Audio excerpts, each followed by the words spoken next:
Good Gab, sponsored by Skillskin, a nonprofit organization empowering individuals with disabilities through employment.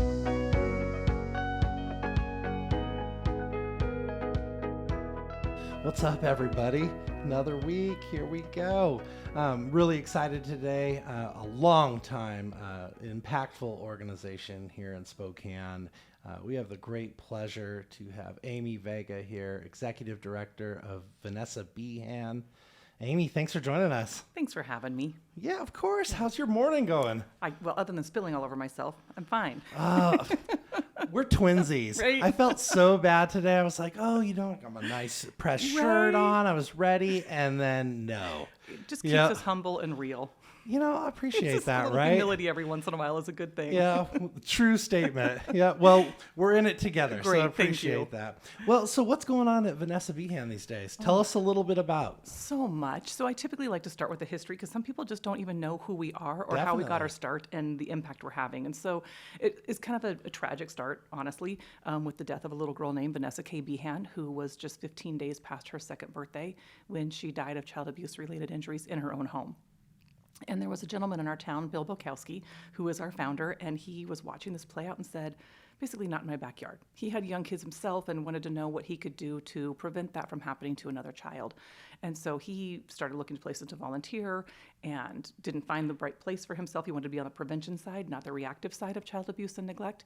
And so as he was traveling around, he was in Arizona and was talking to somebody about what their community did and came across this idea of a crisis nursery. Okay. And so he thought he'd come back to Spokane and find our crisis nursery and start volunteering. And of course, when he didn't find one, he kept talking about it, and his lovely wife finally said, then do something. Wow. And so she was kind of the premise for him saying, let me get together the right group of people and get this crisis nursery off the ground. And so that's really how we got our start. And the idea is that we're open 24 hours a day, 7 days a week, really there to support families in keeping their children safe. So anytime a parent is overwhelmed or stressed out, maybe has an appointment or a situation that isn't child-friendly, bring the kids to us where they can have a great time playing, and we can work with the parents to make sure that they're getting things resolved for themselves. So we have been doing that for 36 plus years now. Wow. And impacting probably over 100,000 kiddos, 1 million hours of care, and just really working on how do we support children and families in our community to make them as strong as possible. So one thing I always like to start with too is that 90% of who a child is going to be is brain development-wise is done by the time they're 5 years old. We keep hearing that on the show. We've had a lot of people who are in your world. Yeah. My mind's blown. Isn't it? Yeah. So that's where the impact needs to happen. Exactly. It's 5 and under. Yep. Long before our kids even show up in school to learn, their framework is wired. And so the more impact and opportunity we can have with those kiddos, the better they're going to be in the long run. So, and parents are just parenting the way that they oftentimes were parented. Sure. And oftentimes that's maybe not the most healthy, and they don't know any better. And so if we can help support them and be there alongside them in that journey, then they're going to be better off, and so will their children. Well, let me ask this. Let's play a hypothetical with me. So I'm a parent, and I hear about Vanessa Behan. I don't know what's going on. Like, how would I access? Would I just make a phone call? Yep. Would I show up? Like, how do I do that? We ask parents to give us a call because it allows us to plan for a time to bring them in when we have the staff available, to make sure the dynamics of the kids are there and where the timing is just right, and that we're really addressing the bigger picture, right? And so parents call and we talk about what time they want to bring their children in, and then they come in and do what we call an intake, and that's just really gathering information. Let us know about you, let us tell you about us and our policies and our procedures, what kind of activities your child will be doing, and then really just getting how can we best care for your kiddo and you as a parent to say, when you leave here, what is your goal? What are you hoping to accomplish, and how can we support you in that? So there's full supports, from kiddo to parent, all the all. We want to do kind of that wraparound, right? You can't. It was Jeffrey Canada who did the Harlem Children's Zone in New York always said, you can't save children without supporting parents. And I think often in our community, we want to support the children because they're the innocent, right? Yep. And the parents are the ones who are making these quote-unquote bad choices. Yeah, we want to vilify them. Absolutely. And really, they're just our kids grown up without the right support system. And so you really have to come at it from that perspective of the parents that call us are doing their absolute best. They want their children to be in a good place, and that's why they call us.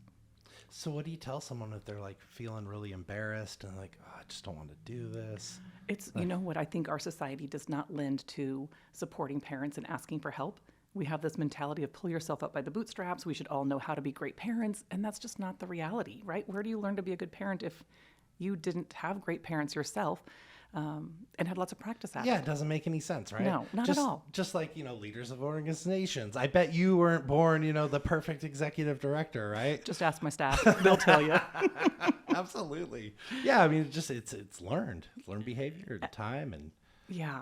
And often mistakes, right? We've got to go through. So our goal is really, how do we normalize this asking for help in our community and saying it's okay. It can be a situational thing. Maybe you have a death in the family or somebody's in a hospital and you need to be with them, but your children can't go with you. So it doesn't have to be this kind of philosophy that they're bad parents. It's a tough situation that they're in. And so how do we, again, come alongside them and support them through this season, whether that's just for a few hours, a few days, or maybe it's ongoing because of the, maybe a mom is now a single parent and that becomes a big challenge. So your organization might be in relationship with a family for years or hours. Exactly. Okay. You got it. We might see them one time and we might see them dozens of times. And that's incredible. Honestly, the more often we get to see the child, the better impact we're going to have. And while we have our kiddos, we work really hard to make sure that we're nurturing everything about their development. So they're getting practice where they might not be getting somewhere else. If they're not in preschool or early childhood education or getting those enriching opportunities, we know we can provide that when they're with us. I love it. Amy, how'd you get into this? By accident. I love that even more. Right? Well, tell us that story. When I started off in college, I was going to go into business, and I hate admitting this, but it's so true. I failed. I got kicked out of college a couple of times because my grades just weren't there. And so I decided to volunteer for Big Brothers. Business sucked, by the way. I was in the marketing program and I hated it. I was like, this is what college is? Right. And thank goodness I found like a political communication class somewhere else. And I'm like, I'm never getting a job. I don't care.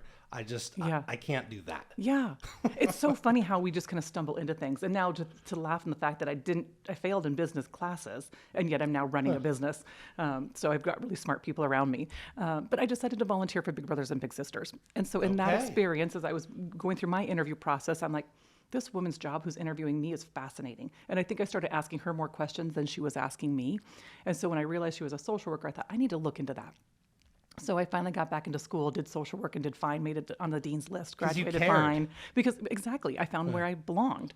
And then in doing my internship, I was at the University of Montana in Missoula, and my intern supervisor had been one of the first social workers at this place called Vanessa Behan Crisis Nursery. So when I moved to Spokane right out of college to the big city, there was a job advertised. It's a big city. They were looking for a job. I applied. I'm like, I had no idea what I was going to be doing. I started off working graveyards with our kiddos. So really direct service, fell in love with what we do there, the impact we get to have, how we get to tailor it to each individual child and parent. It's not cookie cutter, and we get to just, again, I keep saying this, walk alongside them, but that's really it. You build a relationship with the families and support them. I love it. It's empowering people. It's not saving anyone. We're just empowering. Right. Yes. Yeah. Let me hold your hand. And then someday somebody's going to hold my hand, right? Obviously, somebody held my hand many times along the way to get where I'm at. Me too. So how do you repay that? Oh, incredible. So nights, is this at the Perry District, that old building? It was the very, very first building. So it was a little tiny 2-story house. Okay. And it was the Perry District and graveyards. And and I loved it. I really had an incident where I was working a Sunday swing for somebody when they'd called out sick and came into work and there was no kids. I thought, oh boy, it's going to be a long day. But a mom who'd never used us called, and she had a son who was autistic. And so she was really nervous about bringing him into us and our ability to care for him. And we thought, well, what do you know? Yeah. And really, what did we know? I was fairly new at Vanessa Behan, but there was 2 staff members and no kids. So we're like, we think we can probably figure this out, right? And so mom was really apprehensive, and we finally said, normally it's all confidential. Parents don't get to go in and see where kids are at, and I can explain that later. But in this situation, we had no kids. So we said to mom, you know what, just come in. See how we work with him so that you're comfortable. And then when you feel comfortable with our ability to care for him, then you can leave and we'll continue to care for him. And so I thought 30 minutes, right? Like how long can it take for her to see that we're okay? 4 hours. She was still there. And in that processing, and I realized we were there more for her than her son. She was a mom who was married, had a good income, was what I used to say had the luxury of being a stay-at-home mom, but in hindsight now as a mother myself, that might not have been a luxury for her. And so she had all the makings of what you would think was a perfect life. And yet she was struggling and calling us. I think she was missing that social connection. And so as we continued to talk to her, she said a couple of things that just were mind-blowing. She said, I don't know if I'm the right mom for him. Wow. And she'd never had a break from him at 4 years old. So here we were giving her first break from this child. So great visit. At the end of the 4 hours, she said, you know what, we're fine. I'm going to take him home. And we just said, call us back if you ever need us. And she did. And I got the chance to sit down and do her intake with her shortly, a few months after that. And she said, that night, her intent when she called us was to drop this little boy off with us and to commit suicide because she was so overwhelmed as a parent. And that was my turning point and my aha moment that we do good things for kids, but we also do pretty incredible things for parents. And that just says we all get lonely. We all feel isolated at some point. And how we come together as a community and support each other is so important. What a story. So, well, and quite an impact, right? And that's why probably not, not that uncommon either. I know in the disability space, that's the world that Skillskin's in. And, right. The stories of parents not getting a break. We hear that, especially when, kids out of high school are coming into the workforce. They're like, oh, whoa, right. This is working. Okay. Yeah. And sometimes they have some hard times detaching in that moment too, but we're like, we'll help do. you. Yeah, we'll right. help. Yeah, then you're walking alongside them. Yes. Yeah. Okay. Well, talk a little bit about the evolution, because now I'm really interested. We started in a house, right. And then obviously there's a big need. There is. And so then the community started to rally around and help build this. Yeah, our community has been phenomenal. We are privately funded. And so our first location, we actually were turning away more children than we were serving. And so we purchased the property next to us and built our second facility and then tore down that first one for our parking lot. And we lived in that for about 20 years. And I've been around long enough to see that transition from the first building to the third one we're in now. And I remember walking into our second building and saying, we've arrived. I could never imagine us needing more space than we have right here. 20 years later, we could have gotten $20 million and we couldn't have taken care of another child. And so there was this reality of there's still need. And we haven't met that need yet. And so that's when we went along the process of building the facility we're in now. It's 3 times as large as where we were. And we have this process of, as you're building something, like you have to build the building first and then you fill it. So we're not at capacity yet. Good. And we will get there. Yes, but Spokane continues to grow. Well, and it's a financial thing for us. So we have a gap between what we can afford right now and where we'll get to fill that entire building. But we'll get there. And so the evolution was when we built this current facility was really looking at what is our history we were 20 or probably 30 some odd years into this. We had a lot of history. Yeah, we knew what you need. Yeah, we knew it was working. We knew it wasn't working. We knew Spokane really well. And so we really just kind of did this a needs assessment of what's missing in our community and where does it make sense for us to pick up some of those pieces. And so we've added a few things in there. We have a place called our Stay, Play, and Learn where parents can just come in and hang out with their kiddos. So maybe they're homeless and they don't have a place to spend with their child. Maybe they are in between appointments. Maybe they just are struggling as a single parent and don't have a lot of friends and connections.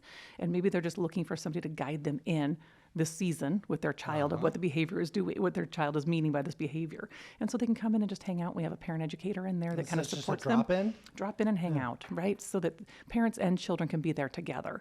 And then our main portion of the work that we do is what we call our respite care. And that's where parents drop off their children. Children can stay for up to 72 hours. And that really is giving those parents the opportunity. That's a lot of time. It can be. And there's no limit to how often a family can come back. So, and we're always looking at that gray area, right? 72 hours might not be enough for somebody. And if so we're checking in with the parent, right? If you were the parent that came in and dropped off your child at the end of that 72 hours, we would be asking, did you resolve what it was that you brought you to us? And if you said no, then we'd be looking at, is this the right situation to send the child back home in? Or should we be working a little bit more in depth to say, let us keep them a few more hours another day and really pour into how do we help you get through whatever the situation is. So this is super targeted support and tailor-made. Absolutely. Each situation. Absolutely. So effective. I hope so. Yeah. Right? Yeah, we think so. Well, the cookie cutter approach, for everyone, that doesn't seem that great. So I love what I'm hearing. Yeah. So and again, we always say it's about relationships. So I was just telling somebody this the other day, 80% of our budget goes to staff and staff-related expenses. So, to payroll taxes and benefits and things like that. But that's where change happens. Yeah. That's in that relationship. And so it's so important that our staff is building a great relationship with our children and same with our parents, right? So how has that staff grown? How many people are on your team now? We have over 80 staff members. Oh yeah, that's big. Yeah, it's big, but we need to grow more. I'm sure everybody's facing it. I would imagine you guys are too. But Sure. staffing shortages are a tough thing right now. So getting people to come and want to work nights and weekends is tough. What's kind of like the makeup like of professional clinical folks and then just, like admin staff? Yeah. That's a really good question. We have about 14 administrative staff members. And then we just last year did a real deep dive into kind of our hiring philosophies and really felt like we want to hire the right people. That doesn't always necessarily mean a degree or an education or a trained skill set, right? And we have this philosophy of doing it the nursery way. Tell us more. So even though we took Crisis Nursery out of our name, we still call it the nursery way. But it's really about how we train our staff. Right? You can come with all kinds of education, but that doesn't always translate into being good at building a relationship with other people. Right. So we really want people Which is who have critical a heart. to that moment, right? Yes. When you're supporting. Yeah. Well, and sometimes we get some pretty tough kiddos in there, right? We can sometimes be the last stop for a child who's really struggling with their behaviors. Maybe they've been kicked out of school or childcare, and they come to us, and they have to be successful with us because if we aren't successful with that child, that sets the child's framework about themselves. When it isn't about the child, it's about the adults and the environment. Right? I'm a firm believer that if we haven't helped a child be successful, that's not about the kiddo. We haven't had the right environment. Our staff wasn't trained the right way. We didn't have the right tools for what we needed. And so we work really hard to make sure that kids are successful. And that you can't always train. You don't come naturally with. Right. You have to have a heart for that. When a child is hitting or kicking or spitting at you, that's really tough. I can imagine. And so you have to have that ability to understand where that's coming from. That child's not targeting you. That child is living out their life and their experiences and their frustrations, and it's coming out at you. I love that philosophy. At Skillskin, just got me thinking. Yeah. We call it, matching our values. Yes. So finding people who kind of match up with our company values, and then the rest will come. Right. Like we can teach a lot of things. Yeah. And it's changed our whole company culture, and I think we've been a lot more effective when we kind of moved in our hiring practices that way. How long ago was that? This is just before COVID. Okay. Yeah. And then Good timing. It was great timing because we made this decision and then we were already locked in. So we just carried it through and it worked for us. So we got real lucky in that way. Okay. So 80 staff, I know there's volunteer opportunities, right? What does that look like for our listeners who maybe are like, hey, I want to get involved? Absolutely. We need volunteers in lots of different places. So working directly with our kiddos is one place. But for those who maybe aren't that season where I really want to help Vanessa Behan, but I don't know that my skill set with kids is quite there, our receptionists at the front desk are all volunteers. And so cool. that's a great So they're place. the first point of contact then sometimes. Yeah. So major impact is Major the volunteer. impact. And they're also seeing a lot of reality of what's going on in our community. They're giving out diapers and wipes and formula, having conversations with our parents, working with those who are coming in to visit. Maybe they're supporters of ours or coming in for meetings. So a really fun job. We'll look for volunteers who will help us in our Stay, Play, and Learn. We also operate it's called the Children's Waiting Room.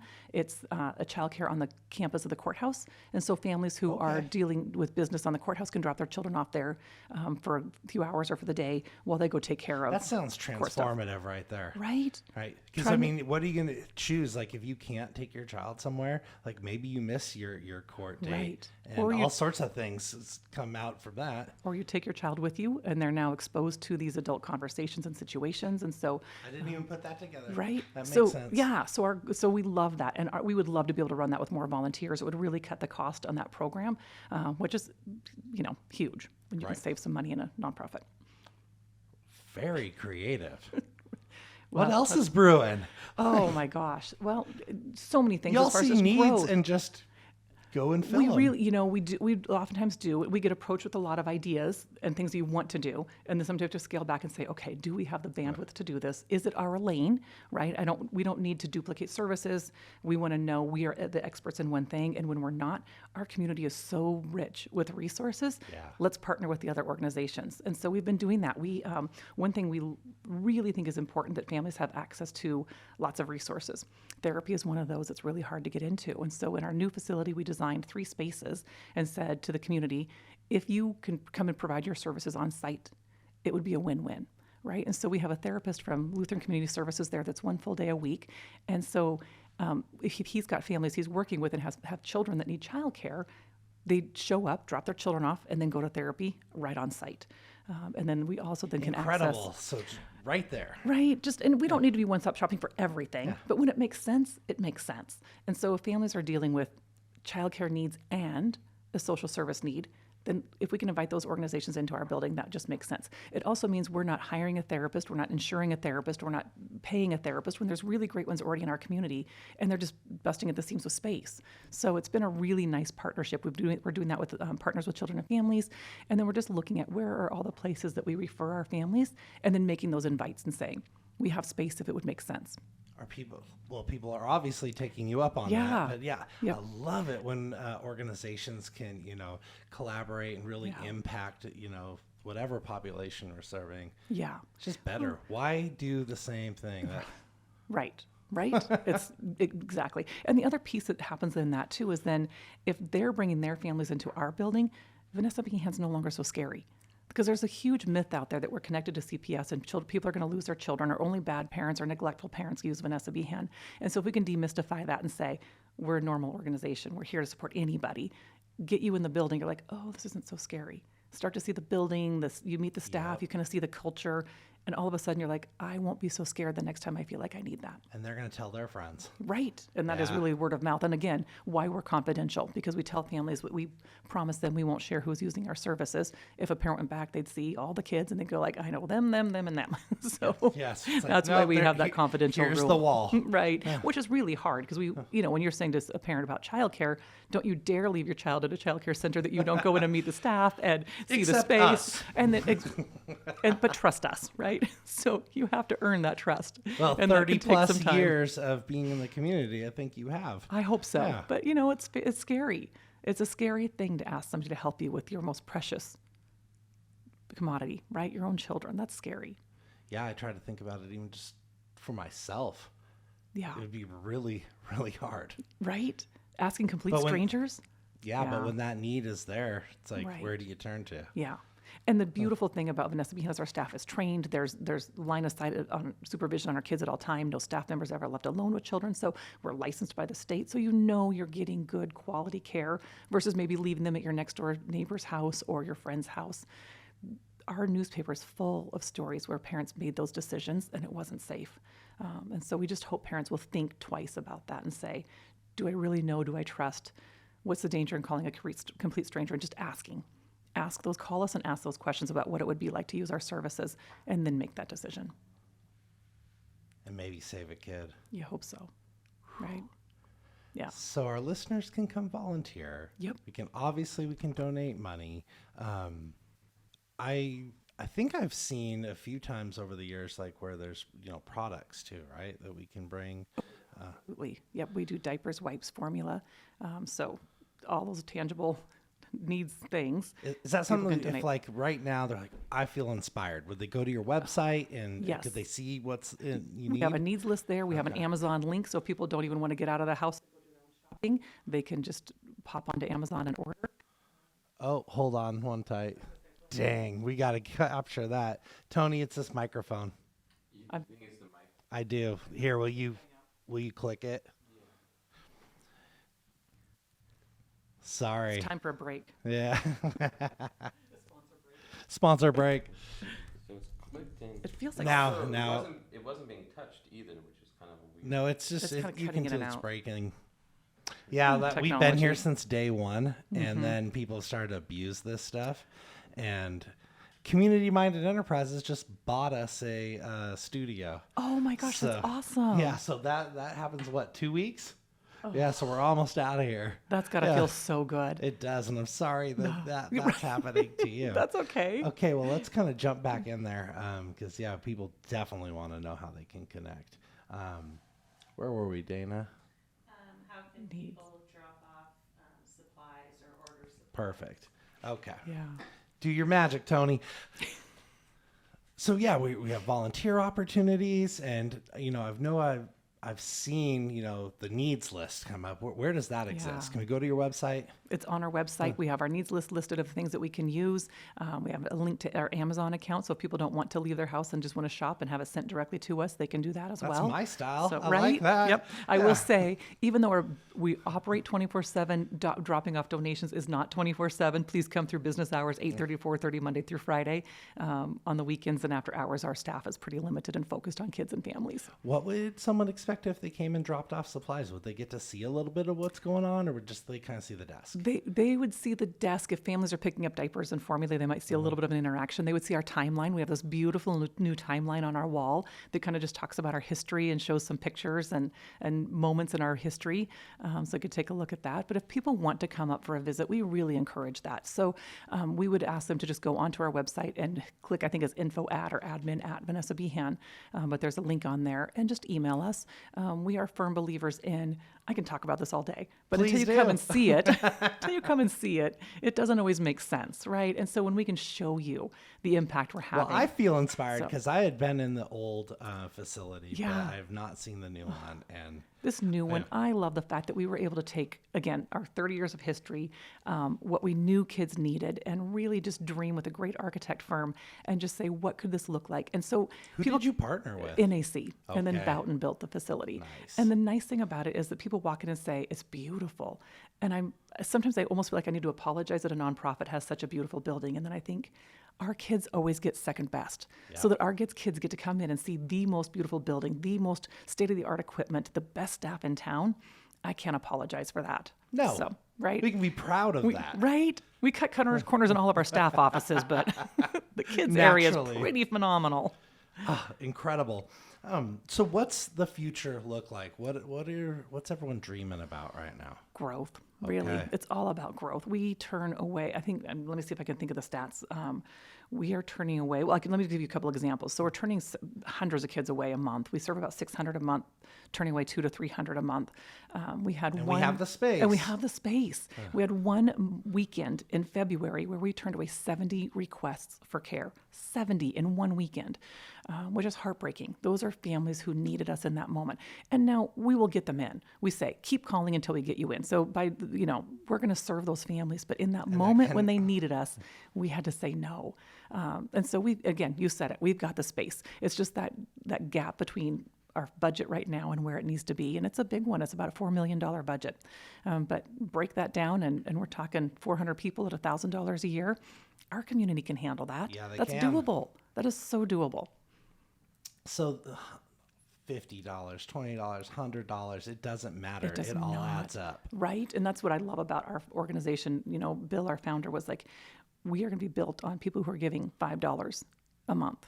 And I remember probably the first week in my new job as the ED, one of my jobs is opening the mail. Seems so mundane. And yet you can see the feeble handwriting in a $10 check. And you think that $10 to that woman was probably like $1,000 or $10,000 to many other people, right? And she took the time to make that gift, and it has an impact.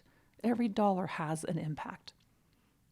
It's a story that I want to be a part of. Well, we talk about it being an investment, right? Like we invest in our 401ks, but this just has a different return on it. It's our children's lives, community. and it's our community. Exactly. Amy, I love it. How long have you been executive director? I think it's about 13 years. I've been there 27 years. Like I said, started off working graveyards with our kiddos, had the opportunity to be the program director and oversee our programs for about 8 years. And then just thought, I love what we get to do. When this job came open, I'm like, I don't know if I'm quite ready for it. And clearly my staff at that time would definitely tell you I was not. But the board took a chance on me, and I have just, You had the vision. I have the stick with it attitude, right? You're going to have It to goes kick, a if it's long not ways. working, you're going to have to kick me out, because I'm just going to keep trying until we get it right. And you got it. We're still, there's always opportunities. We say almost perfect. We will never be perfect, but we will always evaluate and say, how can we do better next time? You heard it here, everybody. Almost perfect. Yeah, because perfection, it might be impossible, It's unattainable. right? Indeed. Yeah. Amy, anything else you need to tell us today? Just thank you to our community. If you see that building, that is bought and paid for by this community. We owe no money on that building. So every dollar now is going to the future of caring for the kids that are in there and not paying for the past of our buildings. So this is a community agency. that's been built on the community and is fueled by the community and will continue to support the community. Let's call to action, everybody. Come support, figure out how to connect. Amy, thanks for joining us today. Thank you very much. I appreciate the time.